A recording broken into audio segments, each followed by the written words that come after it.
Perdre ses cheveux ou perdre sa libido en 2025, c'est un peu comme choisir entre la peste et le cholestérol. Voilà, le nouveau traitement contre la calvitie débarque bientôt dans les pharmacies françaises et il fait déjà parler dans le monde entier.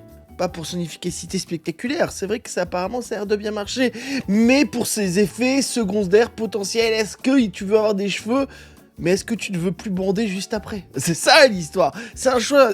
On est dans un monde où t'as le choix entre avoir des cheveux ou bander. Et le pire, il y en a qui ont pas de cheveux et qui bandent pas sans médicaments. On est avec vous les gars. On est avec vous, les gens du Front National. Le produit destiné aux hommes atteints d'alopécie ne serait pas remboursé par la sécurité sociale parce qu'apparemment, voilà, il est un peu dangereux. Mais il promet, attention, il promet.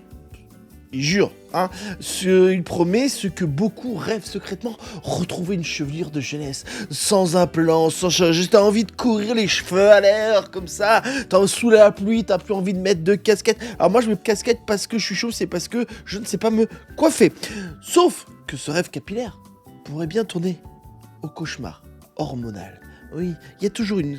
Tu peux jamais avoir un truc cool, ça me vénère, parce que tu peux jamais avoir un truc cool sans avoir derrière des symptômes dégueulasses. Mais laissez-nous kiffer un peu le monde, quoi. Pendant et après le traitement, les patients s'exposent à des risques clairement indiqués par les notices médicales. C'est marqué, mon pote, tu le sais. Trouble d'érection, baisse de libido, t'as plus envie de péter. Pour moi, ça s'appelle être en couple. Anxiété, dépression, ça s'appelle être en couple. Et dans les cas les plus graves, pensée suicidaire, ça s'appelle être en couple. Voilà, pour moi, c'est... Ok, bah, je peux le prendre, du coup. Mais je suis pas chauve. J'aime bien, j'essaie de vraiment me rassurer et montrer aux gens. Mais regardez, je suis vraiment pas chauve, les gars. Des effets indésirables suffisamment lourds pour que plusieurs associations de patients aient déjà lancé l'alerte en demandant une meilleure régulation, bien sûr, de la distribution et de l'information autour de ces traitements. On va commencer à le savoir. Ils veulent quoi? Ils veulent vous mettre des panneaux, des gigantesques panneaux, plus grands que la boîte médicaments, c'est ça qu'ils veulent, hein? Laissez les chauves ne plus avoir d'érection, tout simplement. Est-ce qu'on a envie que les chauves se reproduisent? Hein? T'as envie, toi, que tout le monde en finisse avec que des petits chauves? Non.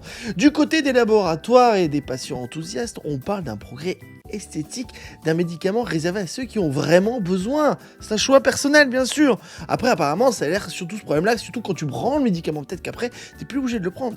Mieux vaut des cheveux et des risques que des complexes à vie. Bon, non, mais je comprends que ça touche beaucoup de gens. Encore une fois, moi je suis pas chauve, donc je comprends que ça peut faire souffrir.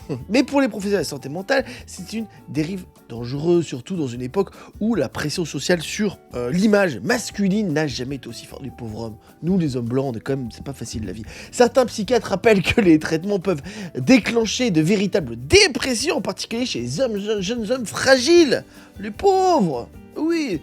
Alors après, si on se rend compte qu'il y a quand même beaucoup de suicidés chauves, c'est vrai qu'on peut s'inquiéter.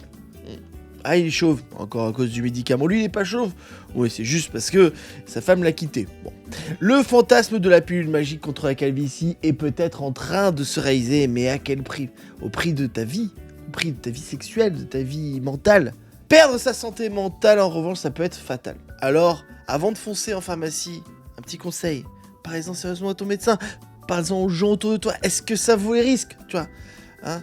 Parce qu'avoir des cheveux c'est bien, mais avoir toute sa tête et respirer c'est mieux. Ah non, moi je comprends le vrai débat.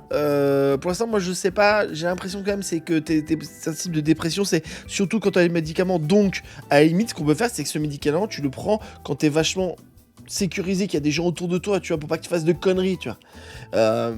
Donc oui, moi j'y crois pour ça quoi. Mais si déjà au premier abord on se dit problème de libido, problème de dépression, c'est qu'il y a d'autres choses derrière. Tu vois, à long terme, ça fait. Tu sais, c'est comme la piqûre pour perdre du poids, les gens en prennent, mais quand c'est facile, il y a toujours une contrepartie. Ça ne peut pas être simple. C'est pas possible en fait. Donc courage, accrochez-vous les cheveux, on est avec vous, ok? Mettez des perruques.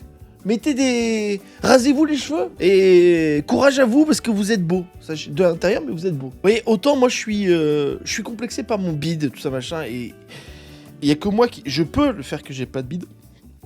Donc c'est un combat qu'avec moi-même, tu vois. Là le truc c'est que les chauves ils ont un combat contre la génétique, contre Dieu, contre tout en fait, contre leurs parents. Enfin, tu vois, tous ceux qui leur filent les cheveux. Voilà.